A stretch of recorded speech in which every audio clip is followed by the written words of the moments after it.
Long ago, in the heart of the enchanted realms, there lived Queen Seraphina, the most radiant and iconic fairy ever known. She was not only a ruler, but a symbol of hope, grace, and timeless beauty. Her wings shimmered with all the colors of dawn, catching the light like liquid jewels. Her voice was like music carried by the wind, and her presence alone brought peace to the forest. Every creature adored her, birds sang louder when she passed. Flowers bloomed brighter at her touch, and even the stars above seemed to lean closer to listen when she spoke. For centuries, Seraphina ruled the fairies with wisdom and kindness. She protected the enchanted forest, a place where magic was born. Rivers glowed with silver light, trees whispered secrets of old, and fireflies danced like living stars. Yet, despite being surrounded by love, Seraphina carried a sorrow no one could see. The fairy queen was eternal, but she was lonely. She watched humans fall in love, watched her own fairies find soulmates, yet her heart remained untouched. For who, she thought, could ever be worthy of the most precious fairy of all time? Who could love her for who she was, and not for her crown or her power? Far away, in the kingdom of Solara, there lived Prince Alaric. He was known not for his crown, but for his heart. Unlike many royals, Alaric cared deeply for his people. He would often disguise himself in simple clothes to walk among them.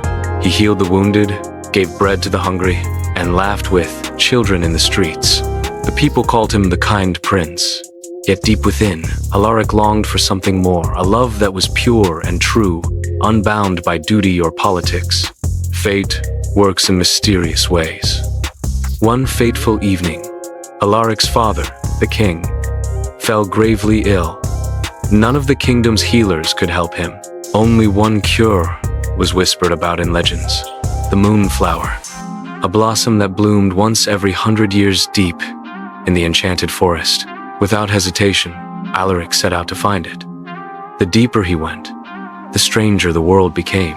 Trees glowed with golden veins, rivers sang like crystal harps, and glowing eyes of mystical creatures followed him silently. Yet Alaric pressed on, guided by love for his father. It was then he heard it, a voice, soft and melodic, more beautiful than any song he had ever known. He followed it until he stepped into a clearing bathed in silver light. There, standing among 1,000 fireflies, was Queen Seraphina.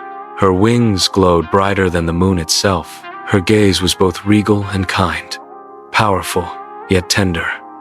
For a moment, Alaric forgot how to breathe.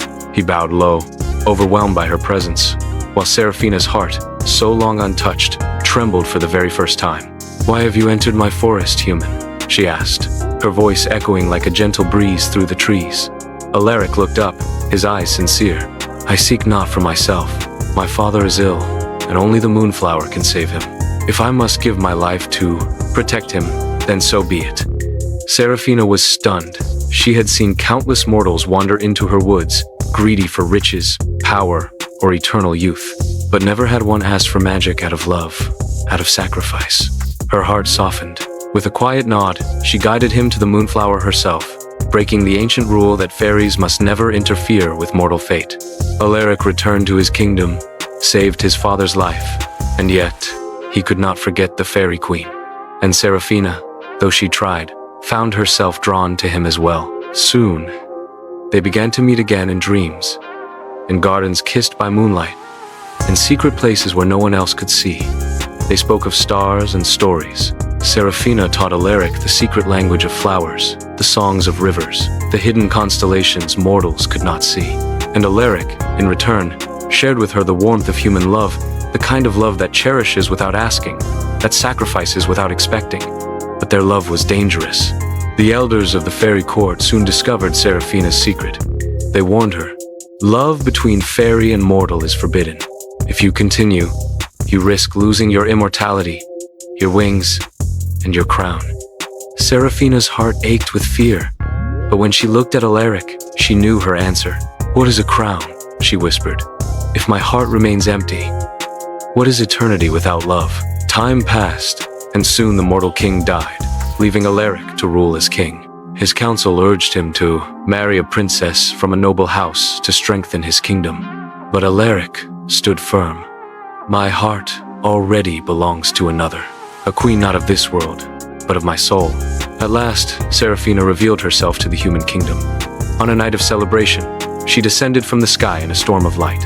Her wings unfurled like 1,000 rainbows, and the people gasped in awe.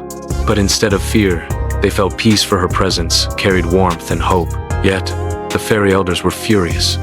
They appeared in a storm of lightning and shadow, their voices thunderous. If the fairy queen chooses the mortal world, she shall lose her wings forever.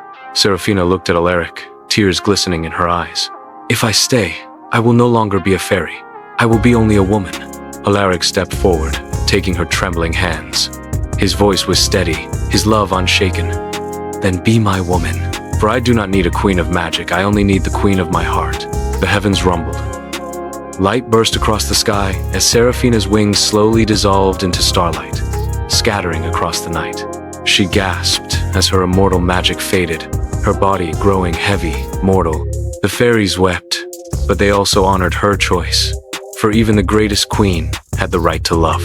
From that day on, Seraphina walked among humans not as a goddess, but as a woman, as a queen, as a wife. And together, Queen Seraphina and King Alaric ruled with compassion and wisdom, binding both their worlds with a love so strong. Years passed, but their love never dimmed. They planted moonflowers in the royal gardens, so every bloom would remind them of the night they first met. They built bridges between kingdoms, so humans and fairies could live in peace. And every night, when the moonlight touched the forest, the people would gather and whisper the story of how the most precious fairy of all time gave up eternity for the heart of a kind prince. Her name became legend, and her legacy lived on,